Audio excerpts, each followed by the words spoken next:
माँ बाप का सम्मान, जीते जी खुशी का महत्व। नीरज अपने पिता का इलाज कराने के लिए अस्पताल लेकर आए और नीरज डॉक्टर से आग्रह किया, डॉक्टर साहब मेरा पिताजी का इलाज किया जाए। परंतु डॉक्टर ने नीरज के पिता को देखकर कहा, अरे भाई, बुढ़ापे का कोई इलाज नहीं होता है, 90 पार कर चुके हैं, अब बस इनकी सेवा कीजिए आप। नीरज ने चिंतित स्वर में पूछा, डॉक्टर साहब कुछ तो तरीका होगा, आजकल साइंस जानते हैं कि कितनी तरक्की कर ली है। डॉक्टर ने धीमे स्वर में कहा, नीरज बाबू बस मैं अपनी तरफ से दुआ कर सकता हूँ, बस ये कहना चाहता हूँ कि आप इनको बस खुश रखिए, यही सबसे बड़ी दवा है, इन्हें जो पसंद हो वो इनको देते रहें। ये कहकर डॉक्टर मुस्कुराते हुए अस्पताल से बाहर निकल गए।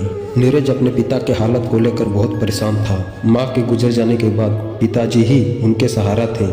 उनके बिना जीवन की कल्पना उसे असहनीय लग रही थी। बाहर हल्की बारिश हो रही थी, मानो प्रकृति उनकी पीड़ा में शामिल थी। थोड़ी देर बाद नीरज ने खुद को संभाला और पिताजी को अस्पताल से घर लेकर आए और नीरज की पत्नी राधिका दोनों मिलकर पिताजी का सेवा करने लगे। उसके दूसरे दिन नीरज अपनी पत्नी राधिका से कहा, आज मूंग दाल के पकोड़े और हरी चटनी बनाओ, मैं बाजार से जलेबी लेकर आता हूँ। राधिका तुरंत ही तैयारी में लग गई। कुछ देर बाद रसोई से पकोड़े की खुशबू आने लगी और नीरज भी जलेबी लेकर लौट आए। उसने जलेबी रसोई में रखी और पिताजी के पास जाकर उनका हाथ थाम लिया और नीरज ने कहा, पापा आज आपकी पसंद की सब कुछ लाया हूँ, थोड़ी सी जलेबी खा लीजिए। नीरज ने प्यार से पूछा। पिताजी हल्की मुस्कान में आंखें झपकाई और धीमी आवाज में बोले, पकोड़े बन रहे हैं क्या? हाँ पापा, आपकी हर पसंद अब मेरी पसंद है। नीरज ने आवाज लगाई, राधिका